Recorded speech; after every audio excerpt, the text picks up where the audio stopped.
भविष्य पुराण में एक बात लिखी है। यहां बैठे हुए सभी श्रोताओं को, आस्था चैनल के सभी श्रोताओं को और यूट्यूब फेसबुक पर जो कथा सुन रहे हैं शिव महापुराण की सूरत गुजरात से, उनको भी कहूँगा और आप सबसे कहूँगा, भविष्य पुराण की एक बात अपने अंदर उतार कर रखो।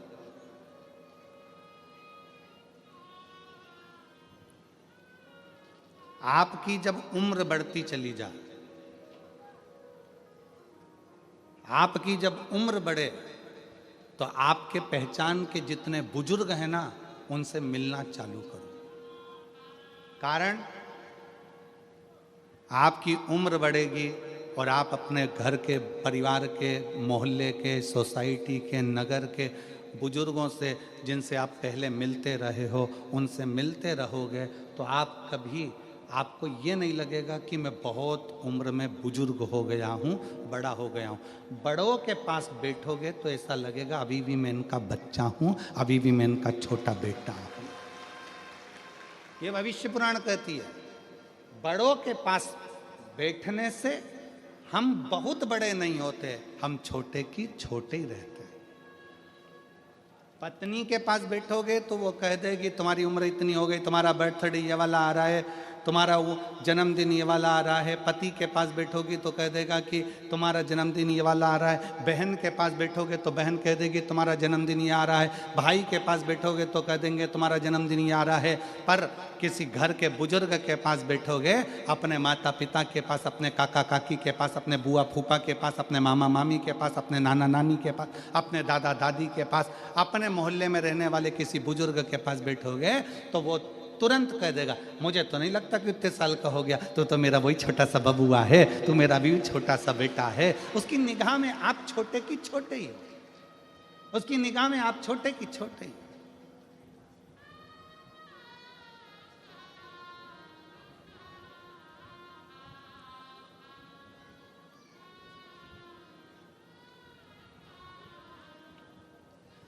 पाटिल जी का कल जन्मदिन था। हो तो कोई ऐसे हमने पूछा ये कितने साल के हो गए, तो उन्होंने कहा इतने साल के। हमने कहा मैं लगते तो नहीं है, लगते तो नहीं। किसी बड़ों के पास बैठोगे, भविष्य पुराण कहती है किसी बड़े के पास जाकर बैठोगे तो तुम अपना छुटपन कभी नहीं भूलोगे। और फिर निवेदन है, आप 70 साल के हो जाओ, 60 साल के हो जाओ। यहाँ पर कई मेरी बहनें बैठी हुई हैं, कई मेरी जीजियाँ बैठी हैं जिनको 20-20 साल तक औलाद नहीं हुई, और 20 साल तक जब औलाद नहीं हुई तब वो समझने लगी। लोगों ने कहा 20 साल शादी को हो गए, बच्चा नहीं है, 27 साल शादी को हो गए, संतान नहीं है, 24 साल शादी को हो गए, 10 साल शादी को हो गए, तुझे औलाद नहीं है। उसको ऐसा लगता है कि मेरी इतनी शादी को साल हो गए। तब उस बहन ने शंकर जी के मंदिर में एक लोटा जल चढ़ाना प्रारंभ करा। तब बहन को समझ में आया कि अभी मैं छोटी हूँ, मेरा बाप अभी बैठा हुआ है। तो उसने अपने आप को छोटा समझा, अभी अपने आप को उसने छोटा पाया तो शादी के 27 साल बाद भी, 10 साल बाद भी, 15 साल बाद भी उसके घर में औलाद हुई, क्योंकि उसने अपने आप को छोटा समझा।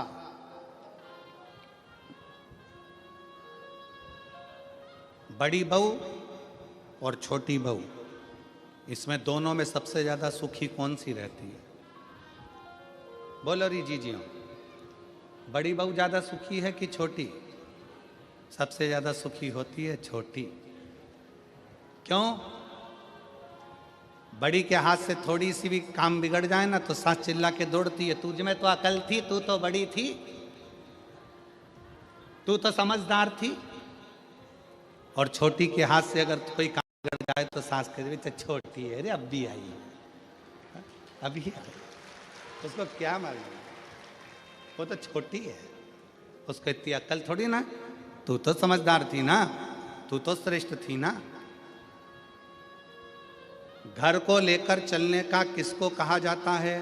छोटे को कि बड़े को? बड़े को। बेटा तू घर का समझदार बेटा है, बड़ा बेटा है, तुझे परिवार को लेकर चलना है, तुझे परिवार को ढोकर चलना है, सब कुछ बड़ा झुककर चले, बड़ा नम्रता में चले, बड़ा सबको लेकर चले, पर सबसे ज्यादा सुख छोटे को होता है। बड़ी बहू ताला लगाने में रखी है, पापा तुम चले जाओ, मम्मी तुम चले जाओ, घर में बच्चे हैं, मैं देख लूंगी, ऐसा कर लूंगी, वैसा कर लूंगी। शादी हो रही है, घर में परिवार में शादी है, बड़ी बहू बेचारे मेहमानों को निभाने में लगी हुई है, मेहमान आ रहे हैं उनको खिलाने में लगी हुई है, और छोटी बहू दोनों हाथों में नीचे तकिया रख के आराम से मेहंदी मंडाने में लगी।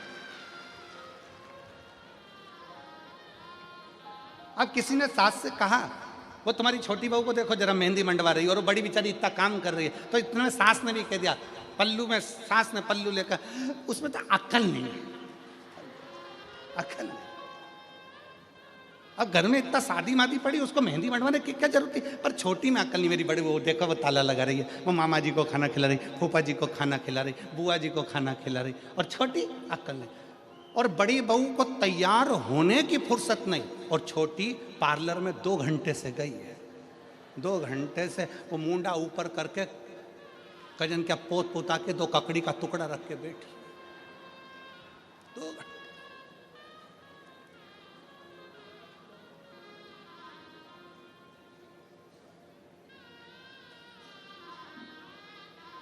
शादी में बड़ी बहू बेचारी काम में लगी रही, और छोटी सबसे पहले बफेट में गई, इसमें पानी और डालो, पानी डाल के फिर किसी ने कहा, वो देखो तुम्हारी छोटी बहू को देखो जरा। अब क्या करें, देखो उसमें अक्ल नहीं है, हमारी बड़ी बहू समझदार है। तो अच्छा ईमानदारी से बोलो, बड़ी बहू समझदार समझदार समझदार समझदार समझदार, तो जायदाद का हिस्सा बड़ी बहू को ज्यादा मिलेगा क्या? नहीं, हिस्सा दोनों को बराबर मिलेगा। तो समझदार रहने से फायदा कौन सा?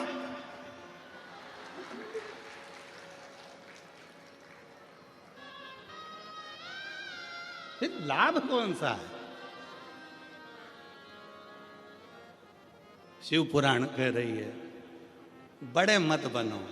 शिव पुराण कहती है, दिल से हमेशा स्मरण करना, दिल के बड़े बनना, पर अपने हृदय से छोटे रहकर, चित्त से छोटे रहकर, छोटे रहकर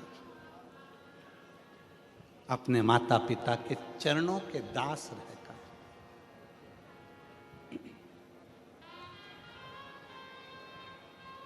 शिव के चरणों के दास बनकर, छोटे बनकर जो जिंदगी जी सकते हो, छोटे बनकर जो सुख झेल सकते हो, जो ले सकते हो, वो सुख कहीं नहीं मिल सकता। भविष्य पुराण कहती है कि बड़े को चिंता, बड़ा स्मरण करता रहता है पूर्व का, जवान युवान बहन भाई चिंता में डूबे रहते हैं कल की, और बच्चा अपनी आनंद की जिंदगी जीता है। उसको मालूम है मेरे घर में मेरे माँ बाप है, मेरे माता पिता। छोटे बनो,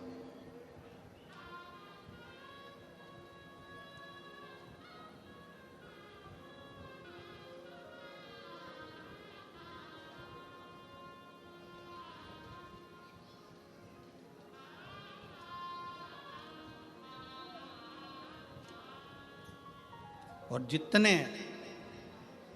छोटे बनकर आप अपनी जिंदगी को जियोगे, उतने सुखी रहोगे। यहाँ इतने सारे बैठे हैं, बड़े बड़े बड़े बड़े, उनसे पूछो, कमा रहे हैं तो टेंशन है, कमा रहे हैं तो टेंशन है, टैक्स देना है, ये करना है, वो करना है, ये धरना है, वो धरना है। छोटे से पूछो, छोटा, कोई चिंता नहीं, आएगा जाएगा, अपनी मस्त की जिंदगी जीना। केम छो? कह ले तुमसे।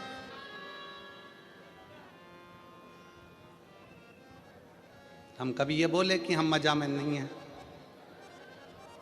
तो निवेदन है, जब हम कोई पूछता है केम छो, तो आप कहते हो मजा में, तो बस एक बात अपने अंदर उतार के रखो कि दुख की जिंदगी हो चाहे तकलीफ की जिंदगी हो, शंकर के मंदिर में 1 लोटा जल अगर